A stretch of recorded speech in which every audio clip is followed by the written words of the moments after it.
High বন্ধুরা। তো আপনাদের কাছে প্রথমেই আমি ক্ষমা প্রার্থনা করছি, কারণ এই ধর্মীয় বিষয় নিয়ে ভিডিও আনতে আনতে সত্যিই অনেক ভুল ত্রুটি হচ্ছে। আপনারা কমেন্ট করছেন, আর আপনাদের অসংখ্য ধন্যবাদ এই জন্য জানাচ্ছি যে আপনারা যেভাবে আমার সাপোর্ট করছেন, যেভাবে আপনারা করছেন, সত্যি আপনাদের অনুরোধ করছি বারবার ধরে যে আমি যে আপনাদের কথা দিচ্ছি ব্যাক টু ব্যাক এর পরে এর ভিডিও আনবো। সত্যি আপনারা যেভাবে সাপোর্ট করছেন আপনাদের অসংখ্য ধন্যবাদ জানাই। আজকে আমরা এর আগের একটা ভিডিওতে আমি আপনাদের কথা দিয়েছিলাম, গায়ত্রী মন্ত্র নিয়ে যখন ভিডিও এনেছিলাম, তা আপনাদের কথা দিয়েছিলাম যে ওম অর্থাৎ প্রণব নিয়ে ভিডিও আনবো। আপনি হয়তো টাইটেল থাম্বনেল দেখে বুঝতেই পারছেন। তো আপনাদের আর একটা অনুরোধ করব যে আমাকে কমেন্ট করুন। কমেন্ট না করলে আমরা বুঝবো না, ঠিক আছে? আপনারা কমেন্ট করুন, বাংলাতে করতে পারেন, ঠিক আছে, বা আপনি ইংরাজিতেও করতে পারেন, ঠিক আছে? তো আপনারা কমেন্ট করুন যে আপনাদের ভিডিওগুলো কেমন লাগছে, বা এরপরে কী ভিডিও আপনারা চাইছেন। এখনও আমাদের অনেক ভিডিও বাকি আছে। তো আজকে আমরা যে বিষয়টি নিয়ে আলোচনা করব সেটি হচ্ছে খুব সাধারণভাবে আপনাদের কাছে। ভিডিওটি লম্বা হবে, স্কিপ করবেন না, ভিডিওগুলো সম্পূর্ণ দেখবেন, অবশ্যই আপনাদের ভালো লাগবে। কারণ দেখুন, এই ধর্মীয় ব্যাপারটা নিয়ে বর্তমান পরিস্থিতিতে ব্যস্ততার কারণে আমরা সেরকমভাবে হতে পারি না।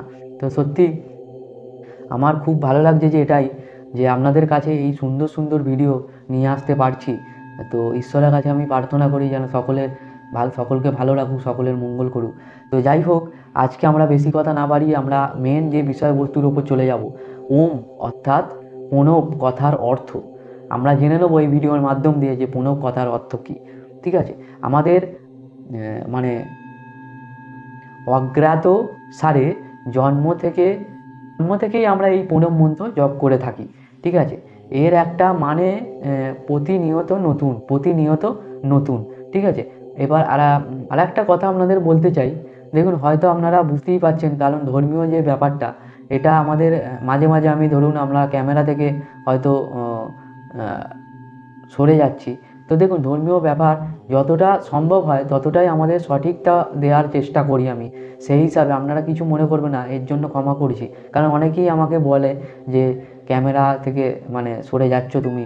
তো যাই হোক, আপনারা ধৈর্য সহকারে আমার যে এই গলার ভয়েসটা, সেই ভয়েসটা শুনবেন, তাহলেই আপনারা বুঝতে পারবেন। কারণ আমি অনেক ভিডিও ইউটিউবে দেখবেন যে অনেক ছবি দেখাচ্ছে, শুধু গলার ভয়েস শোনা যাচ্ছে, কিন্তু আমি আপনাদের সামনে ক্যামেরা ওপেন আসছি, সেই জন্য হয়তো আপনারা এরকমভাবে মনে হচ্ছে, কিন্তু অবশ্যই আপনাদের ভিডিও ভালো লাগবে। ঠিক আছে? যেখান যেখান থেকে অবশ্যই কি নিয়ে যেতে পারবেন কিছু।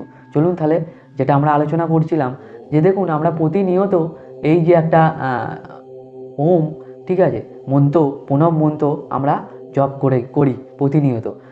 এর একটা মানে প্রতিনিয়ত নতুন, প্রতিনিয়ত নতুন। বা কথিত আছে যে ব্রহ্মা সৃষ্টির আরম্ভে এই মন্ত্র উচ্চারণ করেছিলেন।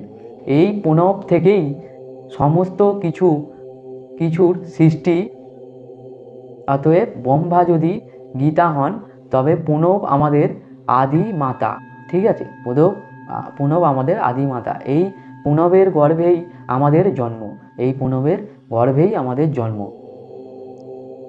যা উচ্চারণ করে তার করা হয়, তাকেই বলে প্রণব। বেদের মূল এই প্রণব। অর্থাৎ আমরা যে বেদের যে সিরিজ চালু করলাম, যে প্রথমে দিয়ে সামবেদ দিয়ে শুরু করেছিলাম, বেদের সঙ্গে পরিচয় দিয়েছিলাম, সরি, প্রথমে বেদের সঙ্গে পরিচয় ওই ভিডিওটা আমি অনুরোধ করবো ওই ভিডিওটা দেখে আসুন, বেদের সঙ্গে পরিচয়। নাহলে এই ভিডিওগুলো কিছু বুঝতে পারবেন না। ঠিক আছে? তো যাই হোক, আমি প্লে লিস্টের লিঙ্ক হয়তো আপনারা উপরে দেখতেই পাবেন। ঠিক আছে? তো দেখতেই পাচ্ছেন, দেওয়া ডিসক্রিপশানে আমি লিঙ্ক দেওয়ার চেষ্টা করব। ঠিক আছে? তো আপনি আগে ওই ভিডিওটা দেখে আসুন, তারপরে আপনারা ধাপে ধাপে বেদের এতেই পেয়ে যাবেন। ঠিক আছে? বেদ কথা। যাই হোক, বেদের মূল হলো এই প্রণব, অর্থাৎ সমস্ত শব্দের মূল এই প্রণব, ওম। ঠিক আছে? আমরা আহ, আমার আমরা বা সমস্ত জীবজগতে গত অজ্ঞাত সারে এই প্রণব দিয়েই জীবনের প্রথম শব্দ উচ্চারণ করি আমরা। জীবনের প্রথম শব্দ কিন্তু এই প্রণব দিয়েই আমরা উচ্চারণ করে থাকি। ঠিক আছে? জীবজগতের সমস্ত ভাষার কথা বলে, তাকে বলে বৈষ্ণব ভাষা। সমস্ত ভাষার বীজ এই বৈষ্ণব ভাষা। সমস্ত ভাষার যে একটা বীজ থাকে, সেই বৈষ্ণব ভাষা হলো আমাদের জীবজগতের আর কি সমস্ত ভাষার কথা বলে। ঠিক ঠিক আছে। যাই হোক, দেখুন বৈদিক থেকে বৈদিক অর্থাৎ বৈদিক ভাষা মানে ভাষা যেটা আমরা এর আগে বললাম, ঠিক আছে। সেই কিন্তু বৈদিক থেকে হলো বৈদিক, এটি একটি গ্রিক শব্দ, ঠিক আছে। তো ল্যাটিন বা ইত্যাদি ভাষার জন্ম, ঠিক আছে। তো এই বৈদিক ভাষাতেই সমস্ত জীব কথা বলে, এই বৈদিক ভাষাতেই সমস্ত জীব কথা বলে, মনের ভাব প্রকাশ করে, ঠিক আছে। তো যাই হোক, প্রণব বা ওম, ঠিক আছে, এই বৈদিক ভাষার উচ্চারিত ধরন, অর্থাৎ ওম, অয়ে চন্দ্রবিন্দু ওম, আপনারা স্ক্রিনটা ফলো করবেন। ওম কথা কি কে ভাঙলে দাঁড়ায় ও উ ম, ও উ ম, এই তিনটে। সনাতন হিন্দু মতে ব্রহ্মা বিষ্ণু মহেশ্বরকে বোঝানো হয়েছে, অর্থাৎ সৃষ্টি স্থিতি ও প্রলয় এর দ্বারা এর এর এর কর্তা সত্য রজতম এই তিন গুণের প্রতীক হচ্ছেন ওম, ওম। তো প্রণব নিয়ে অনেক মত লেখা হয়, ঠিক আছে। ওম ওম আপনারা কিনে ফলো করুন, ওম ওম ওম ওই, ঠিক আছে। তো ওমকে বলা হয় অক্ষর ব্রহ্ম সম্পূর্ণ মাত্রা, মানে স্বরবর্ণ যে বলা হয়, স্বরবর্ণ হচ্ছে পূর্ণ মাত্রা, ব্যঞ্জন নয় আর কি। নিষ্ক্রিয় বা নিভুণ ব্রহ্ম আমরা বলে থাকি। তো প্রচলিত যে যে অ হস্য ম, ঠিক আছে, তিনটি বর্ণের নিয়েই সৃষ্টি স্থিতি ও প্রলয় কর্তা ব্রহ্মা বিষ্ণু মহেশ্বর বীজ মন্ত্রের অর্থাৎ খুঁজতে গিয়ে আমরা দেখেছি, বীজ মন্ত্র করতে গিয়ে আমরা দেখেছি। তো চন্দ্রবিন্দু হচ্ছে দুঃখ আরাগ্য বাচক, আর হচ্ছে অনুষ্কার কার হচ্ছে সুখ প্রদায় বা দুঃখ নাশক, ঠিক আছে। এবার আমরা জেনে নেব ওম ওম। এই যে চারটি পুনঃবাচক, প্রথমটি হলো তমগুণের প্রতীক, এটি জ্ঞানীরা ব্যবহার করে না।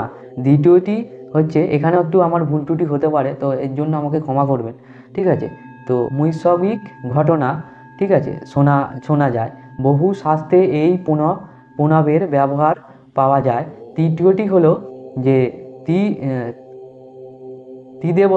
ত্রিদেবত অর্থাৎ ব্রহ্মা বিষ্ণু ও মহেশ্বরের প্রতীক, অনেকেই এটি ব্যবহার করেছেন। তৃতীয়টি, এর মাহাত্ম্য ভাষায় বর্ণনা করা যায় না, এর যে মাহাত্ম্য আছে সেটি ভাষায় বর্ণনা করা যায় না। চতুর্থটি, এর কথা প্রায় শোনাই যায় না, শতগুণ সাধনা ও সমাপ্ত না হয়েছে তারা এই পুনপের ব্যবহার করা ঠিক নয়, ঠিক আছে, শক্তি ও সঠিক কাজ বলে বিবেচিত হয়, উচিত নয়। এই চতুর্থ যে পুনপটি, এটি সকলের জন্য ব্যবহার করা উচিত নয়, ঠিক আছে। অবিরত রূপী এর উত্তর দিতে পারে, আসলে একটা ধ্বনি পুনপ, ঠিক আছে। তো জীবনের যে রূপ অগ্নি ও পান রূপ, ঠিক আছে, মিথুনে সর্বস্বে এই ব্রহ্ম শব্দের উৎপত্তি হয়েছে, বহু শব্দ নয়, এই ধ্বনির কোনো অর্থ হয় না, যে যার মতো করে এর অর্থ ব্যবহার করেছে। বিশ্ব ব্রহ্মাণ্ডে সর্বত্র উপস্থিত হচ্ছে এটি। ধ্যান হয়েও কান পাতলে এই শব্দ শোনা যায়, ওম যেটা আমরা করি, ঠিক আছে, ওম যেটা করি। তো সেটাই, এটা বিশ্ব ব্রহ্মাণ্ডে ধ্যান করে কান পারলে এটি শোনা যায়। ভালো করে হয়তো আপনারা করে দেখতে পারেন। ছন্দজ্ঞ উপনিষদে থেকে জেনে নেব যে প্রণব রূপ জপ করলে কি হয়। প্রথম 5টা অধ্যায় আছে এই প্রণবের সম্পর্কে। ঈশ্বর নিরাকার, ইন্দ্রিয় কার্য নয়, তার সম্পর্কে ধারণা করা কখনোই সম্ভব নয়, ঠিক আছে। তাই আমাদের সকল উপাসনা সকল উপাসনা করা ভালো, সকল উপাসনা করাই ভালো। করলে ধ্যান ও ধন ও স্বাস্থ্য ক্ষমতা স্বর্গলাভও হতে পারে। ঠিক আছে, তো শান্তি আনন্দ এতে পাওয়া যাবে না, শান্তি আনন্দ এতে পাওয়া যাবে না। তো আত্মজ্ঞানী হলো সশস্ত্র শান্তির পথ। আত্মজ্ঞানী হলো সশস্ত্র শান্তির পথ, মুক্তির পথ। জপ করতে বলা হয়েছে, তাই একে এই ওম প্রণবকে জপ করতে বলা হয়েছে। পাক ও পান যখন মিলিত হয় তখন উদ্গীত জন্ম দেয়। উদ্গীত সম্মতি সূচক শব্দ ওম। ঠিক আছে, ওম অর্থাৎ হ্যাঁ বলে স্বীকার করা সমস্ত কিছুর উৎস। তাই তো চাণক্য বলেছেন, বেদে ওমকে পরম ব্রহ্ম বলা হয়েছে। বেদে ওমকে পরম ব্রহ্ম বলা হয়েছে। সঠিক প্রয়োগে জ্ঞান অর্জন এর দ্বারা স্বর্গলোক এমনকি যে কোনো সময়, যে কোনো জায়গায়, যে কোনো অবস্থায় উচ্চারিত হতে পারে। যে কোনো সময়, যে কোনো জায়গায়, যে কোনো পরিস্থিতিতে, যে কোনো ভাবে উচ্চারিত হতে পারে। ঠিক আছে, কিন্তু এই প্রক্রিয়া একমাত্র ভোরবেলায় করা যেতে পারে এটা, অথবা খাবারের 5-6 ঘন্টা পর করা যেতে পারে এই প্রক্রিয়া, যেটা বললাম ধ্যান করে যে ওম যে করবে সেইটা, তার কথা বলছি। জপ ও শোনার মাধ্যম দিয়ে আপনার শোনার মাধ্যম দিয়ে একটা আলোড়ন শুরু হবে আপনার শারীরিক, আপনি বুঝতে পারবেন, খুব ভালো লাগবে, করে দেখবেন। আমি মাঝে মাঝে করি। ঠিক আছে, তো এই প্রক্রিয়া ভীষণ শক্তিশালী। এই যে প্রক্রিয়াটি আছে না, এটি ভীষণ খুব শক্তিশালী, কার্যকর, সব কিছুই অসহায়। তো ওমের মধ্যে সব কিছুই আছে, সব পাবেন এর মধ্যে। যেভাবে করবেন তাই পাবেন, যেভাবে আপনি করবেন সেটাই পাবেন। ব্রহ্ম ভাবলে আপনি ব্রহ্ম। ঠিক আছে, আর সেই জ্ঞান পাবেন। তো যাই হোক, আপনাদের এই সাধারণভাবে একটা ছোট করে আপনাদের কাছে তুলে ধরলাম। তো আশা করি ভিডিওটি আপনাদের খুবই উপকৃত করবে, অনেক কিছু জানতে পারবেন, শিখতে পারবেন। তো এরকমই প্রতিনিয়ত ভিডিও পেতে অবশ্যই চ্যানেলটি সাবস্ক্রাইব করুন। কারণ দেখুন, তো ফেসবুক পেজে আমার যে নীলকান্ত বাচাল অফিসিয়াল যে ফেসবুক পেজটা, তো সেখানে আপনি এই সব ভিডিওগুলো পেয়ে যাবেন। প্রথমে ইউটিউবে আসে, তারপর ফেসবুক পেজে আসে। এই যে সমস্ত কিছু সামলানো আরও একটা শারীরিক আর্থিক দিকে চ্যানেল আছে। ঠিক আছে, আপনারা হয়তো স্ক্রিনে দেখতে পাচ্ছেন। তো এই চ্যানেলও খুবই একটি ধৈর্য সহকারে প্রচুর পরিশ্রম করতে হয়, সময় লাগে। তার জন্য আপনাদের বলছি যে এর পরবর্তীকালে যে ব্যাক টু ব্যাক যে ভিডিওগুলো আসবে, অবশ্যই গুরুত্বপূর্ণ ভিডিও, অনেক ভিডিও আছে, তো খুবই গুরুত্বপূর্ণ। ঠিক আছে, তো অবশ্যই চ্যানেলটা সাবস্ক্রাইব করে আমার সাথে থাকবেন। আর ভিডিওগুলো অবশ্যই আপনাদের চেনা পরিচিত মানুষদের সঙ্গে শেয়ার করবেন, যাতে আপনার সাথে সাথে তারাও যেন এই জিনিসগুলো জানতে পারে, শিখতে পারে। তো চলুন তাহলে, ভালো থাকবেন, সুস্থ থাকবেন। হ্যাঁ, পরবর্তী ভিডিওটা যেটা আসবে, সেটা আমরা সকলেই যে প্রার্থনা করি, সেই প্রার্থনার যে একটা আলোচনা, সেই পরবর্তী ভিডিওটা আমরা নিয়ে আসব। তো এটাই বলে দিলাম আপনাদের। তো তার জন্য বলছি, অবশ্যই চ্যানেলটি সাবস্ক্রাইব করে পাশে থাকা নোটিফিকেশান বেল আইকনটা মেরে রাখবেন, যাতে পরবর্তী ভিডিও খুব সহজে নোটিফিকেশান পেয়ে যান। চলুন তাহলে, ভালো থাকবেন, সুস্থ থাকবেন, নিজের খেয়াল রাখবেন। ঠিক আছে, নমস্কার।